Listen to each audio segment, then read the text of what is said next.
Niova fo, isaorana Niova. Niova fo, isaorana saina. Ia ho anazy.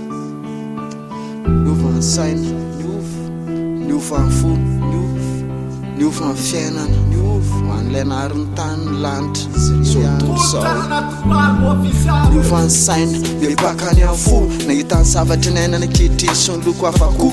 Manjary mitondra any amin'ny fahaverezana, fahafatesana ny tany. Langa sy ny ara-tsiny ny tany misarana tsarana. Lasa tsy minona piso zava-boary ny olombelona. Mandany lalana efa nomena hatrany am-boalohany. Satria mahatonga fiainana nrendrarendra ny sotontolo zao. Nefa an-tandro-potika zao rehetsirehetra zao mbola andao. Dia za tsy ianao tsika rehetra mbola tsaraina. Ka samatra mino nefa tsy mahita fa miaina. Omora am'rame fa mitsany fotom-panjaitra. Fa sarotra ho an'ny mpanotany azo ny asafany ny lanitra. Tsy mitsara fa mbola tsaraina ohatriny ho ihany. Fa niova ny foko satria mandalo ny eto tany. Fa ny fiainako miandrandra fanatenana mafy. Fa ny tena paratisa dia any an-danitrany tena izy mantsy.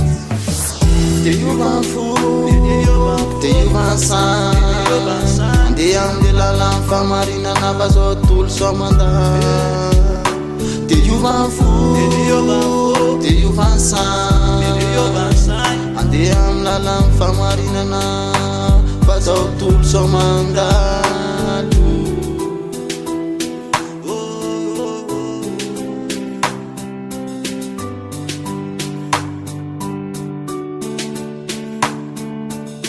Efa bobaka ny olona lasa mibebaka. Niova fo zay mivavaka tsy reraka.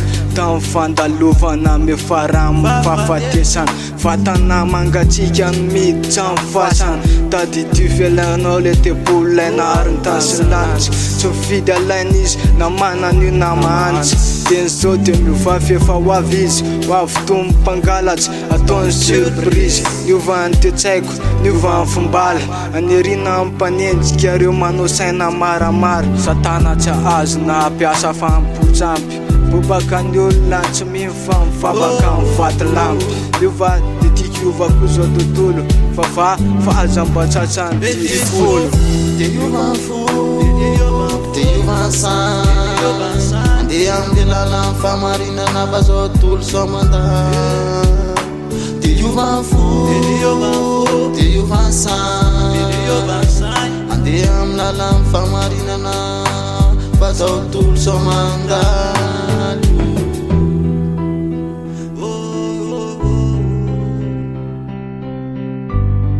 Kast, Kosko, dia niova ny fo, dia niova ny fo.